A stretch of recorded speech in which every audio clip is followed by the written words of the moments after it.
Olá, seja bem-vindo, esse é o canal do Ano Literário e hoje a gente vai dar início ao nosso projeto As Damas da Literatura Brasileira, analisando o primeiro conto desse livrinho aqui lindo, sensacional, maravilhoso, que eu amo, que é Todos os Contos de Lígia Fagundes Telles. Esse conto sobre o qual a gente vai conversar hoje é o conto Os Objetos, que abre a coletânea Antes do Baile Verde, que foi escrito em 1970. Esse livro, Antes do Baile Verde, ele é um compilado dos melhores contos de Lígia, escritos entre 1949 e 1969. Eles foram escolhidos pela própria autora, que fez aí um apanhado, né, dos seus contos preferidos. Ela tinha escrito 5 livros, né, nesse período, inclusive ela estreia muito jovem na literatura, em 1938, com um livro chamado Porão e Sobrado. Mas, a pedido dela mesma, todos esses livros foram retirados de circulação e ela vai considerar o seu primeiro livro de contos. Ela já tinha um romance escrito alguns anos antes, que foi Ciranda de Pedra, mas sua primeira antologia oficial e canônica de contos vai ser Antes do Baile Verde, então publicado em 1970. Ela tinha ganhado um prêmio um ano antes, na França, para escritores estrangeiros, exatamente com o conto que dá nome a essa coletânea, Antes do Baile Verde, que a gente um dia chega lá para a gente conversar sobre esse conto. E aí Lígia, então, né, convidada para publicar este livro, né, com o nome do conto vencedor, porque ele tinha sido antes publicado num livro chamado O Jardim Selvagem, inclusive é um conto dessa coletânea Antes do Baile Verde.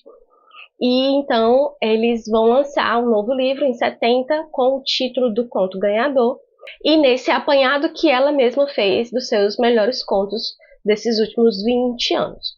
Então a gente vai ter aqui Os Objetos, o primeiro conto que abre a coletânea, que é o conto mais recente, então, à época, foi escrito em 1969. Esse conto, ele vai nos dar um ambiente muito característico de Lígia. Né? Para quem já tem algum contato com a literatura de Lígia, para quem já leu algo dela, e eu acho que a gente não passa na escola, principalmente impune, né, por Lígia Fagundes Telles, ainda bem que a gente tem então contato com uma das nossas melhores escritoras de língua portuguesa. A gente vai ter um contato então com a sua obra e a gente vai reconhecer alguns elementos que vão estar sempre presentes na sua narrativa, principalmente nos contos. Eu acredito que do nosso período mais recente, a nossa literatura pós-moderna, né, pós-45, né, onde exatamente ela se encaixa, ela, talvez, eu possa estar exagerando aqui, porque eu sou fã, então eu vou dar uma, né, passada de pano para ela mesmo, é uma das nossas melhores contistas, né? Gostava muito de Machado de Assis, ela, então talvez essa inspiração em Machado, que também era um grande contista, tenha ajudado muito Lígia, né, no seu processo de criação. Então a gente vai ter aqui, só mais um detalhe, e não só Machado, ela se inspirava muito em grandes contistas, Edgar Allan Poe, entre outros. Então eu gosto de fazer esse panorama a respeito da vida da artista, para que vocês entendam, né, que ela não está, esse texto ele não está isolado, fora de contexto, ele faz parte de todo um conjunto, principalmente um conjunto de ideias que passava pela cabeça da escritora no período, tá? Então, voltando aqui ao conto, como eu disse para vocês, ele vai nos dar já um ambiente muito característico de Lígia, né, que é esse ambiente em que as coisas elas vão sendo reveladas pouco a pouco, devagarzinho, em doses homeopáticas, mas o que é interessante a gente ver é que ela não entrega tudo de bandeja, ainda bem, porque isso nos força a ser melhores leitores e entender melhor a sua linguagem, a sua ambientação. Talvez a ambientação, né, seja uma das coisas mais interessantes aqui, principalmente nesses contos aqui Antes do Baile Verde. O ambiente externo, ele revela muito o que é o interno do personagem. Então a gente tem aqui um casal que está conversando. A princípio, quando a gente começa a leitura, a gente não entende bem nem que eles são um casal casado e nem que esse homem já é um homem adulto. Pela sua, né, pelo seu linguajar e pelas coisas que ele fala, a gente até pensa que ele é uma criança no início do conto. Mas aí, pouco a pouco, né, como eu disse para vocês, a gente vai entrando nesse ambiente, a gente vai entrando nesse espaço doméstico, né, que é muito caro, né, para Lígia. A gente percebe então que ela vai nos dar, né, uma das suas temáticas mais abordadas, que é o relacionamento, principalmente dentro de um casamento. A gente vai falar muito sobre casamentos desfeitos, casamentos estranhos, né, entre outros aqui, nessa coletânea em Antes do Baile Verde. Então, o que a gente tem então é Lorena e Miguel conversando. Lorena tá ali fazendo um colar, né, com miçangas, então um trabalho manual muito minucioso. Ela vai colocando as pedrinhas, né, na agulha, passando para o fio e tal. E aí o que a gente vai perceber é que ela tá tão atenta ao que ela tá fazendo, naquele trabalho manual tão minuciosinho, que ela não dá atenção a Miguel, que está ali o tempo todo puxando conversa com ela. Só que a gente percebe que esse não é um problema daquela cena.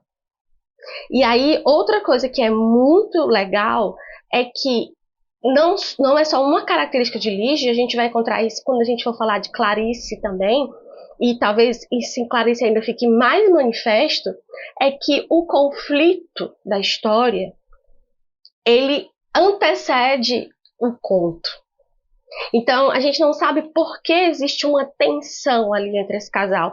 E essa tensão, ela fica muito no mundo das ideias. Nas ideias que as palavras de Miguel nos revelam e a gente não consegue conceber se aquelas ideias elas são mesmo verdadeiras ou se são fruto de uma imaginação muito fértil dele, ou se é um espaço que a autora deixa para que nós, leitores, preenchamos. E isso, mais uma vez, né, é muito bom, né, para que a nossa proficiência leitora aumente.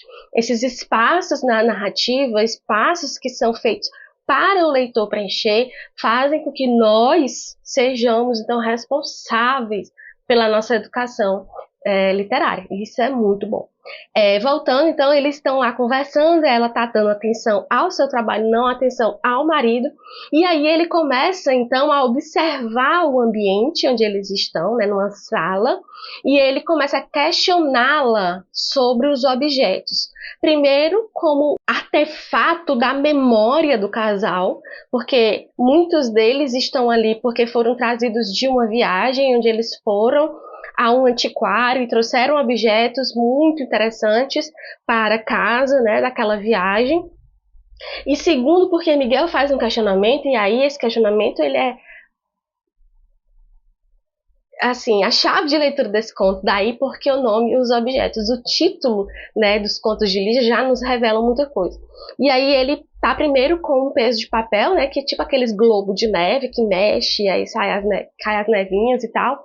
E aí ele fala assim, o que é isto? E ela diz, um peso de papel. E ele pergunta, mas por que ele não tá segurando um papel?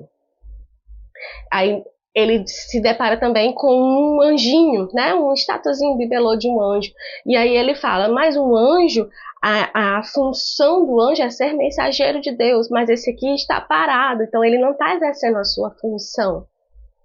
Então ele se compara ao peso de papel, sem papel, ao anjo sem a mensagem, a um cinzeiro sem as cinzas, ou seja, algo que foi esvaziado de sua função e assim perdeu o seu sentido. O sentido da sua existência é ter uma função dentro daquele ambiente.